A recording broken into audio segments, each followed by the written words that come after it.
On February 20th, 2026, President Trump posted a directive telling the Pentagon to identify and release every file the government holds on UFOs, alien life, and unidentified aerial phenomena. 6 days later, a retired Air Force Major General walked out of his Albuquerque home and vanished. He left his phone behind, he left his glasses behind, he left his smartwatch behind. He just took his revolver, his wallet, and a red backpack, and nobody has seen him since. His name is William Neil McAlen. He is 68 years old, and during his career, he served as chief engineer on the GPS program, ran the Space-Based Laser Project, held the title of Director of Special Programs at the Pentagon, and commanded the Air Force Research Laboratory at Wright-Patterson Air Force Base, a facility that, for nearly 80 years, has been rumored to house recovered materials from the Roswell crash. McAlen is considered by multiple sources, including members of Congress, to be one of the most knowledgeable people alive on the subject of what the U.S. government knows about unidentified aerial phenomena. And he is gone.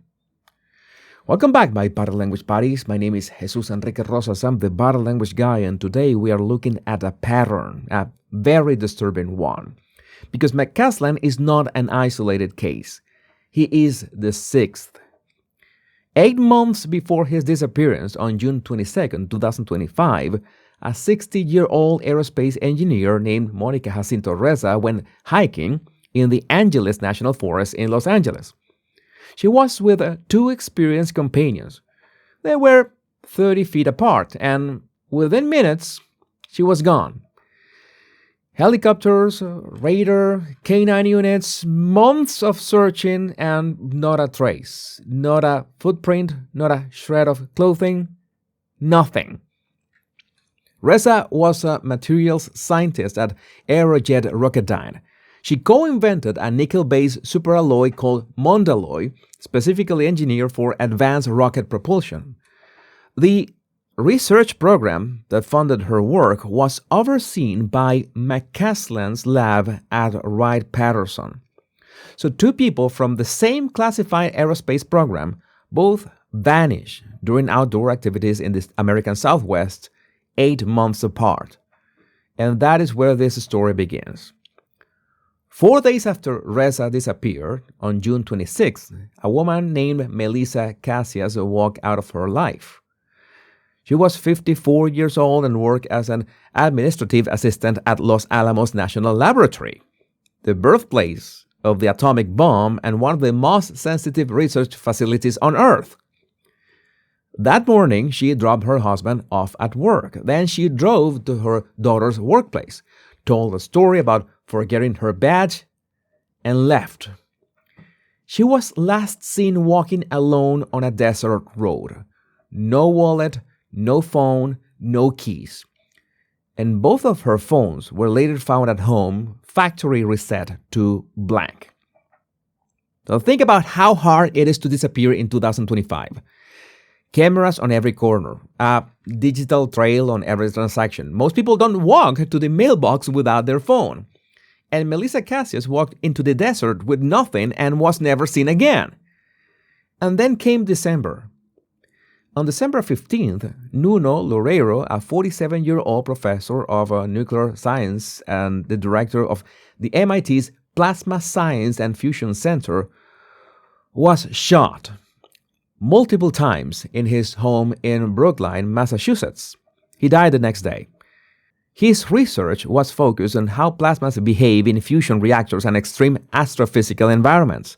The kind of work that sits at the intersection of energy, propulsion, and the physics that would be required to explain how certain UAPs move. In February 2026, Carl Grillmeier, an astrophysicist at Caltech, was shot and killed at his home. And on March 17th, barely 2 weeks ago, the body of Jason Thomas, a 45-year-old assistant director of chemical biology at the pharmaceutical company Novartis, was recovered from a lake in Wakefield, Massachusetts. He had been missing since December. 6 people, 3 vanished without a trace, 3 dead, all within 10 months, all connected to classified research, advanced propulsion, nuclear science, or defense technology. Tennessee Congressman Tim Burchett went on record this month to say there are too many people disappearing and that something dark is going on. Missouri Congressman Eric Burleson revealed that both he and UAP whistleblower David Grush had tried to contact McAlen before his disappearance. After receiving a tip that the general held critical information about unidentified aerial phenomena, every attempt to reach him was refused, and then he was gone. Now, if this were a one-time event, a single strange decade, you could call it a coincidence, stress, bad luck, the nature of high-risk work. But it is not a one-time event, and this is where it gets much worse. Between 1982 and 1990, at least 25 scientists and engineers who worked for the British defense company GEC Marconi died under circumstances that have never been explained. GEC Marconi was one of Britain's largest defense contractors, and by the mid-1980s, they were deeply involved in President Reagan's Strategic Defense Initiative, the missile defense program known as Star Wars. Their scientists worked on advanced radar, satellite systems, torpedo guidance, submarine detection, and computer simulations for classified weapons platforms. The kind of work that overlapped in many ways that have never been fully examined with research into exotic propulsion and advanced materials. The first death that drew attention was in March 1982. Dr. Keith Bowden, a senior computer scientist working on SDI contracts, drove off a bridge into an abandoned rail yard. His car hit the ground so hard it disintegrated. The official report blamed alcohol. His wife and solicitor didn't believe it. And then in 1985, Roger Hill, a 49-year-old Marconi radar designer, was found dead of a shotgun blast at his home. That same year, Jonathan Walsh, a 29-year-old digital communications expert, fell from a hotel window in West Africa. And before he died, he had told people that he feared for his life. And then came the cluster, August 1986 through late 1988. Death after death after death. First, Bimal Dajibai was 24, a software engineer working on torpedo and SDI simulation systems, jumped from a suspension bridge in Bristol. His body was found with his pants around his ankles and an unexplained needle-sized puncture wound in his left buttock. The coroner could not explain it. And 2 months later, Ashad Sharif, a 26 computer scientist working on satellite guidance systems, drove to a remote area, tied one end of a rope to a tree, the other end around his neck, and accelerated his car. He essentially decapitated himself. The coroner ruled it as suicide. David Sands packed his car full of gas cans and drove it into an empty building at high speed. Okay, Peter People was found under his car, dead of carbon monoxide poisoning, and Trevor Knight was found the same way, dead in his garage. Richard Pugh was found in his flat with a plastic bag over his head, rope wound 4 times around his neck, and his feet bound. And then there was Shani Warren, 26 years old, found in a lake, in 18 inches of water, gagged, with a noose around her neck, her hands tied behind her back, and her feet bound together. She was wearing stiletto heels, and the official explanation was that she did all of that to herself, then hobbled to the lake and drowned. Her employer was acquired by GEC Marconi less than 1 month after her death, by the way. 25 deaths. Car crashes, falls, shootings, electrocutions, drownings, carbon monoxide poisonings, and methods so unusual that the Bristol coroner openly admitted to the press he could not explain them. Almost all were ruled suicides or accidents. No public inquiry was ever conducted. The British Ministry of Defense called it coincidence.